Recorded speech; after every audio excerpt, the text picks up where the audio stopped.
It's time for this week's episode of Brandon Sports Talk, featuring in-depth interviews from those who are trending in the world of athletics. And now, here's the host of Brandon Sports Talk, Brandon Pate.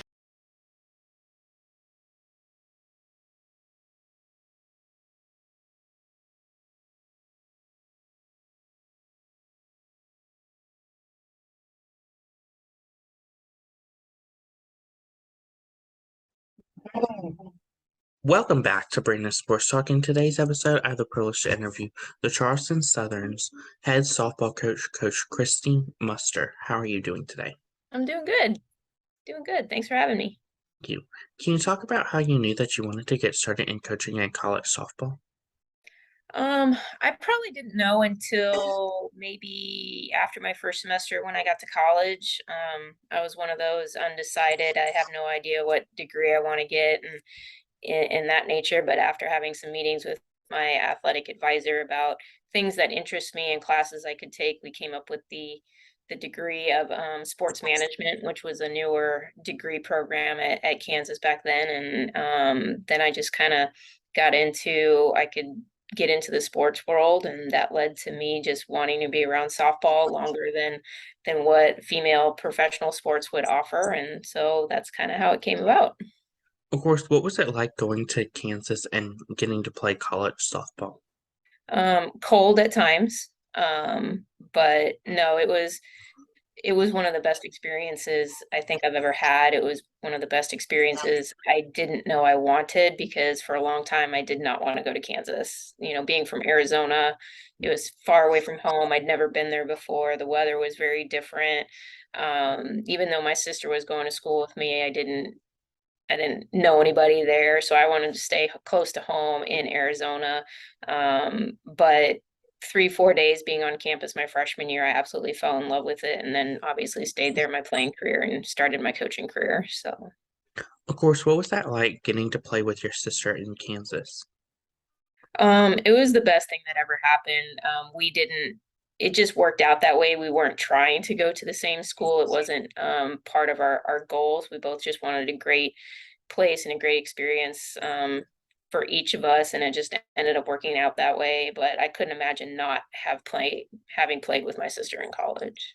Of course, for you, what was it like getting to put on that Jayhawk softball jersey? Um, Biggest blessing of my life, I think. There's no other school I would have rather have been a part of. Just pure academically tradition, just the college experience, if you take away athletics, was like just second to none. I love Lawrence, Kansas. It's just a great place to go to school. And then when you just add the fun and experience of playing softball there and being able to represent the university, I just, it's something that I'm just still very, very proud of this day. Of course, after your playing career, what was it like going to your alma mater and getting started coaching there?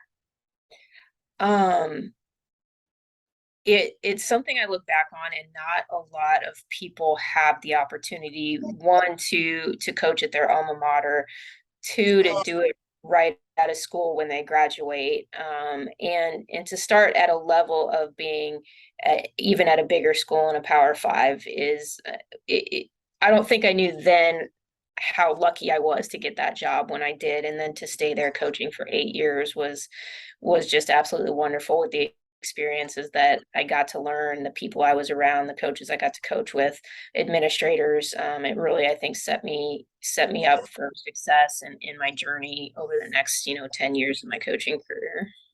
Of course, at the first beginning of your journey, what was that transition like from going from being a player to a coach at your alma mater? It was difficult because half the team had been my teammates, some for maybe a year, some for several years. So it was hard to kind of start drawing that new line between teammates, friends, confidants, into more of a professional working relationship. So, there was some understandings between me and my head coach about, I didn't want to be the disciplinarian for anybody that I had played with. I'll be a coach and maintain that line, but if she could handle the hard stuff so that it didn't get awkward that way, it's something that obviously got phased out, but it was difficult. But I also think it taught me a lot about player coach relationships and how to establish that, what the lines are, and so I'm grateful that I had to take that route. I think it helped me mature faster than maybe I would have. What were some of your accomplishments at Kansas during your coaching time? We had some big ones. We won the conference tournament. Gosh, I don't even know what year it is anymore. We beat Oklahoma that year to go to postseason. We finished the season ranked 22. Made it to the regional final and lost against Washington. That was a big year for us. So we had some really good years. We had a year where we swept Oklahoma when they were ranked number 5 at the time. Had some really big wins, finished in top 3 in the Big 12. Back then was a big deal when you had Oklahoma, Baylor, at the time, Nebraska, Texas A&M. It was a very, very, very tough league. So we had some really good years, some tough years at the same time. Got to be a part of building part of a new stadium, a new facility, and the design of that, which was exciting. So got a lot of really good experiences during my time coaching. Of course, what was it like being the recruitment coordinator for your alma mater and seeing those prospective student athletes come into your new alma mater?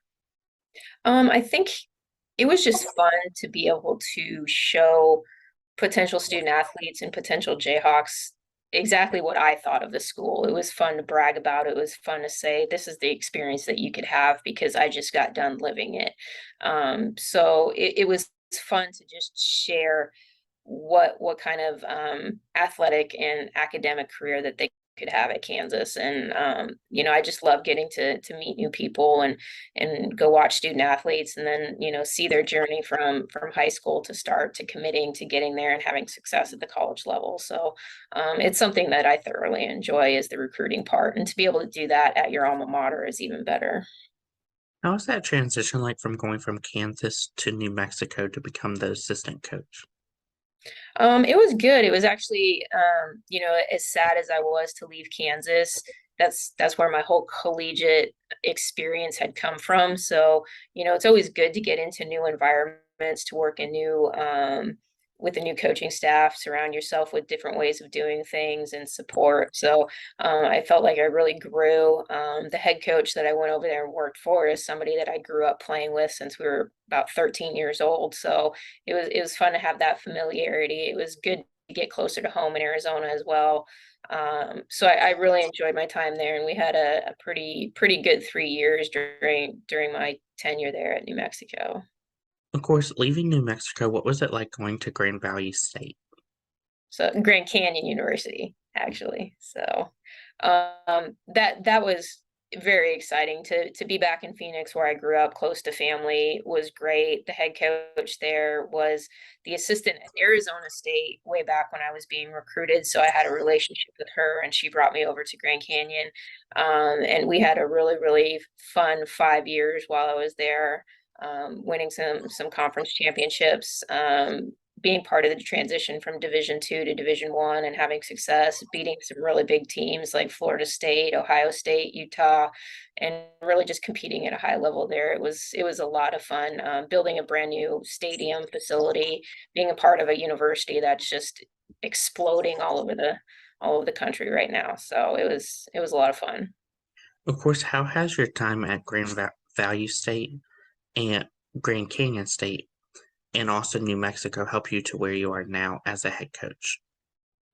Like I said, I think that as a coach, you need to get different experiences, work in different size departments with different budgets, with different resources, different areas of the country, to expand your recruiting knowledge and be around different athletes and things of that nature. So, I encourage every assistant to make sure that they get those kinds of experiences, to help kind of fill their bucket of knowledge, so to speak. So when you do get that first head coaching job, that you can be a little bit more prepared for everything that you might encounter. And I think that, I wouldn't be ready for the position when it was presented to me without those experiences at Kansas, Grand Canyon, and New Mexico. Of course, what was that feeling like when you did get presented your first head coaching job at Charleston Southern? I think it was a little surreal, especially the timing and the way that everything happened. January isn't necessarily the ideal or normal time that head coaches get hired to take over a program. I didn't even meet the team until about 3 weeks before we played our first game and had our season. So it was definitely a whirlwind. I don't think I had a whole lot of time to let it sink in or think about it too much. But, I look back on it and it's exactly where I'm supposed to be at the time I was supposed to be here. And, I think, God had a big plan that kind of led me here, and I'm glad that he did. Of course, what was that feeling like when you did get finally announced to become the new head coach and you got to see the facility and the campus? Um, like I said, I don't think I had a whole lot of time to think about it because as soon as maybe the job was offered and presented, I was already trying to get in touch with a realtor to sell my house in Arizona, to get packed up, to make the trek. It was about a three or 4 day drive to get from Arizona to South Carolina. So from the time that I actually interviewed, accepted the job, and got out to South Carolina, it was 2 weeks. So it was a crazy process. Um, but I'm extremely proud and kind of glad that maybe I didn't have time to overthink the situation, that I just had to kind of dive in head first and get going and kind of learn on the fly, so to speak. Of course, what was that first feeling like getting to walk onto the field of SSU softball field? Um, it was great. Walking out there, just absorbing the girls, the atmosphere, and just a new adventure, not knowing what to expect, the first times that we got out there at practice and when games started and whatnot. It was a learning process for the girls because they didn't know me very well. It was a learning process for me because they didn't know me well. So it was a really fun season, kind of building those relationships with the players and the recruits and coaches in the area and fans and parents. So it was I can't imagine it happening any other way, but I don't recommend every coach doing it that way either. Of course, what is a typical game day for you as a head coach? Generally it's a lot of discussion and with my assistant, both on the opponent, scouting report, lineup, pitching decisions, rotations, things of that nature. Just getting prepared. I'm a busybody, so I put a lot of work into helping our field crew get the field ready and the facility ready and things like that. So just a lot of prep work, a lot of thought into our scouting report and discussions with my assistant so that we can come up with a game plan that works to get us wins in the win column. Of course, what are some of your accomplishments so far as head coach? Um, I think in just the 2 seasons that we've had so far, I think the growth of in the higher expectations that we've been able to set for the program has been one of the biggest accomplishments. It was a tough time to come into the program. Generally a little bit more middle of the pack when it comes to the Big South Conference. And first full season this past year, we were able to put up 27 wins, which is close to, the best season that we've had, I believe, in it 10 plus years. And to do that in our first full season, I think was huge to set a precedent for these kids that this can be a winning program, that we can be at the top of the Big South each and every year. So I was excited. I think that's the biggest accomplishment. And then to right out of the gate, to the biggest wins that we had last year were against Virginia, being an ACC opponent, Power Five, to get a win over them. And then Liberty, who finished, I believe it was 32 in the RPI rankings in a postseason team last year. They're a very, very quality team. And to go into their home field and beat them, I think was a big deal for the girls' confidence and just showing that we can compete at a high level. And even though we finished fifth in conference, it was a very, very strong conference last year between USC Upstate, Longwood, PC, and Campbell. Three of those teams had RPIs in the top 100, with PC not far behind that. So to say that we beat every one of those teams and we competed and we're in the mix with those other four teams, I think was a big deal as we again continue to rise to the top of the conference. Of course, can you talk about, of course, the culture that you started to build for the program? Yeah, I think what we're really trying to do is just build a higher expectation championship culture and being winners in everything that we do. And that starts in the community, it starts in the classroom, and then we bring it onto the field is what we're really trying to do. Just set a high expectation that everything we do has a higher purpose, and a big purpose to our ultimate goal, which is to make sure that we're growing young ladies who are going to contribute to society and the community when they graduate here, that they are going to graduate with a degree and get quality jobs that they worked hard for. And at the same time, we're going to give a great experience on the field and show them just what they can do and have some fun doing it by winning a whole lot of softball games. Who are some of the teams that you face each week in your conference? So the Big South for softball would be comprised of USC Upstate, Longwood University, Campbell University, Presbyterian, Winthrop would be in there, and Radford. So we had a couple teams leave us this year, which was North Carolina A&T and Hampton. But I've been told we should be adding some more teams to the Big South Conference over hopefully the next few months. Of course, what is it like playing those teams like Campbell University? Oh, it's just a lot of fun.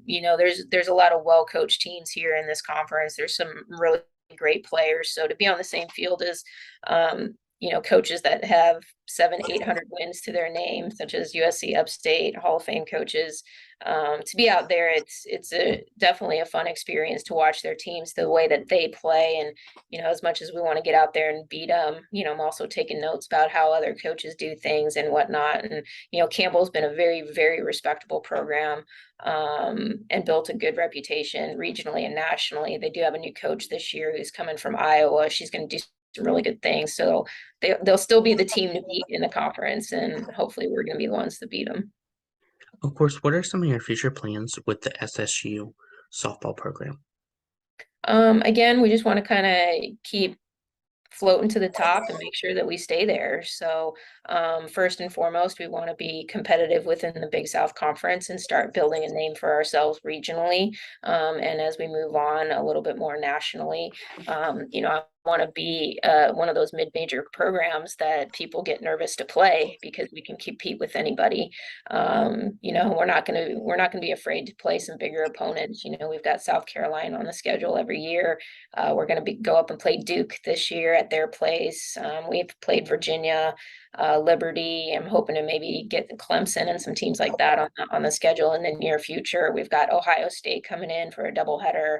I believe it's in March or April. So, we're going to be testing ourselves against some of the big teams while we're racking up a whole lot of wins otherwise. So. Of course, what does that kind of feel like to go against and coach against teams like Duke, Clemson, South Carolina, and even Carolina?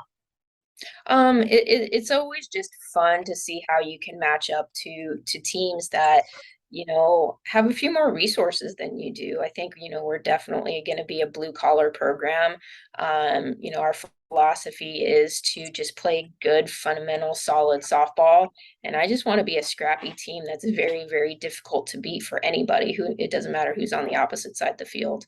When you play that way, I think you can lull some teams to sleep and start picking up some wins that people don't expect. So that's really what I want to build and what I want to do. And I just want to get these girls believing that it doesn't really matter who's on the other side of the field. If they show up and play, they're going to be a team that can compete with anybody.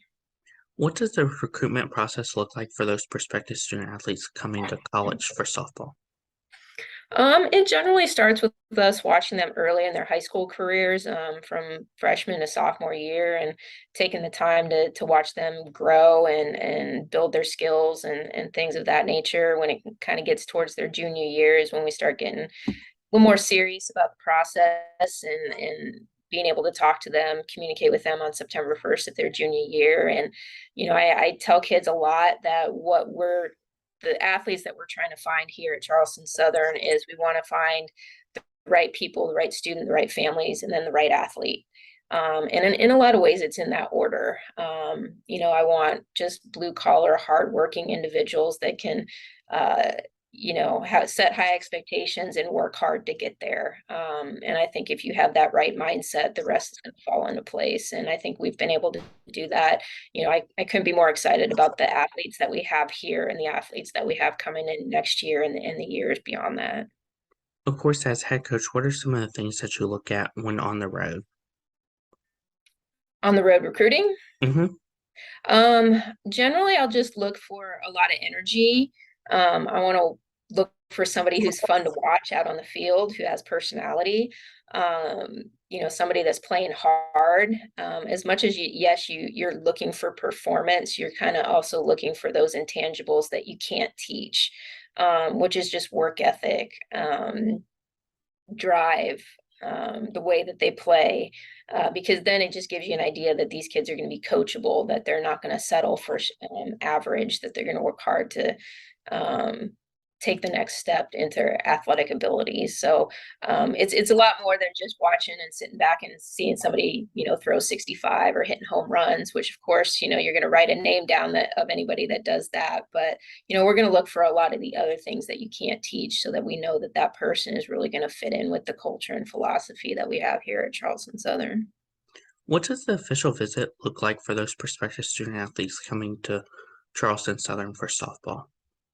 Yeah, there's a lot of different things that we do based on just time that we have and the time of year that it is. We like to get kids visiting here. Hopefully, if we're having a practice or game, so that they can watch and see how we do things. I think that's important for them to know what kind of coaches we are, how we communicate with our athletes, and the way that our athletes respond as well. I encourage any recruit coming on campus to make sure you interact with the players, to know the kind of people that you're going to be playing with, the kind of personalities, and ask them questions as well about the coaches. Are we just putting on a front? Is this how we are all the time, and things like that?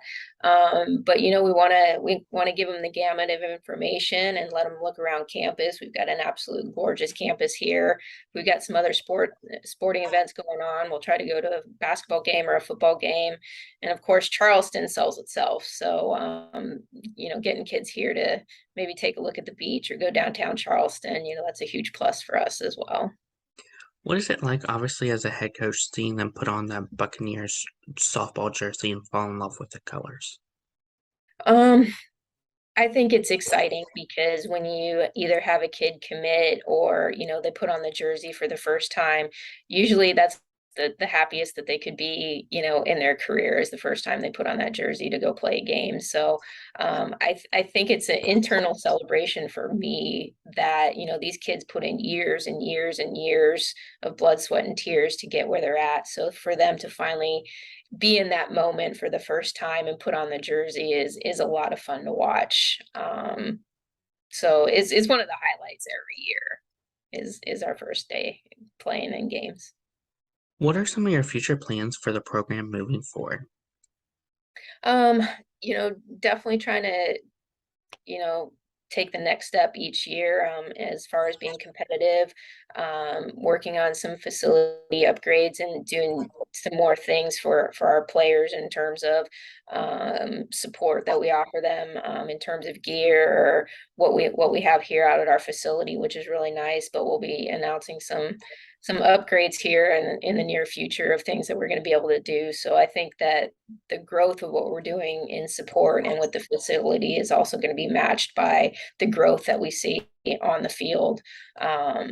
So that's what I see for the program. And like I said, building that reputation regionally within our conference and nationally is where we're headed. What advice would you give those prospective student athletes looking to play college softball? I think that my biggest advice is make sure you educate yourself. I think that a lot of recruits these days, see what they see on TV. They see the end result, but they forget that there's a long, hard process it takes to get there in terms of, the daily routine, the academics, the standards, the expectations that go along with getting you to game day, to getting you to a conference championship or to the World Series, and it's not necessarily meant for everybody. So ask a lot of questions, make sure you know the school that you're going to is the school that you want to get a degree from, not just play softball at. Don't sacrifice your academics for the softball side, because you can get that experience at a lot of different schools and you can have a great experience doing it. So ask a lot of questions, enjoy the process, don't force it. And if you do that, you're gonna find the right place, because there's a place for everybody out there. What advice would you give those college softball players looking to play for Athletes Unlimited or the MPF?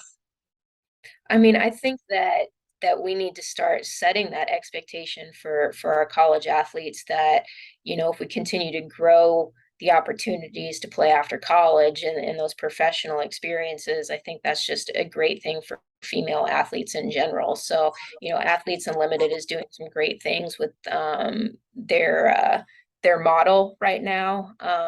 MPF has had some struggles here and there, but any opportunity to play after college, I think, is a good one. And the more athletes that we can do that, I think it's just it's gonna help female athletes in any sport, more or less softball, because it's such a popular sport collegiately when it comes to the World Series and TV, that we need to keep that going after college. What advice would you give those people looking to play nationally, whether it's Team USA, Team Canada, or even Team Mexico? Like I said, I think there's nothing greater than representing your country in the sport that you love. And we need to grow the sport. We need to grow internationally as well as nationally. So we've got a melting pot of history and culture here in the United States. So we've got softball players all over that can go represent Canada, Mexico, Israel, Italy, countries all over the place. And if we do that, then the game of softball will just continue to grow on a global scale. What advice would you give those college athletes looking to go like you did and get to coach at their alma mater and get into college coaching? I mean, I think anybody who's in love with the game of softball would probably agree with me that we want to make sure that we give back to it as well. I think that we need to continue to pass the torch, and there's a lot of great people and players out there in their college careers right now that are probably tremendous leaders, tremendous teachers, and I think that's what we need in the game. I think over the next few years, you're going to see a lot more coaching opportunities being opened up by increase of coaching staffs, less restrictions by the NCAA. So I think it's a great opportunity to keep our athletes involved in the sport, to share their knowledge and pour into the future All-Americans and the future coaches that we'll have 10, 15, 20 years from now. What advice would you give those future head coaches and even people looking to get started in coaching in, as a head coach for a program? I would say early on, really start figuring out and deciding what kind of coach you want to be. Make sure that you're surrounding yourselves with people who know more than you do, and in a lot of different areas. Don't be one-dimensional. Like I said, fill your bucket as much as you can, and that's from other coaches, other assistants, administrators. Listen to your players and really start building your own philosophy about how you want to communicate, how you want to teach, and really what is your underlying purpose for wanting to coach. Because that's going to be the guiding path of how you treat your job and treat your kids. That's great advice. Where can my listeners find you at on social media along with the Charleston Southern softball program at? Yeah, we have platforms on Instagram and Twitter at Christi Musser, I believe, is my handle for both. And then we've got our Charleston Southern softball pages on both, where you can get a really good insight into what we do daily. My assistant runs our social media, and she does a great job of giving you little snippets every day of what being a Charleston Southern softball player looks like on a daily basis. And we get after it, but we can have a lot of fun. We're a bunch of goofballs as well. So that's where you can find us. Thank you again, Coach Christi Musser, for your interview, and best of luck in your future as the head coach for Charleston Southern. All right. Thank you so much. You can find Brandon Sports Talk on Facebook at Brandon Sports Talk, Instagram at Brandon Sports Talk, Twitter at Talk_Brandon, and you can find me on YouTube at Brandon Sports Talk. Don't forget to like, comment, and subscribe. Thank you again, Christi Musser, for your interview, and best of luck in your future. Thank you. Take care. You've been watching Brandon Sports Talk. Please feel free to like, share, and subscribe to Brandon Sports Talk on social media and on YouTube.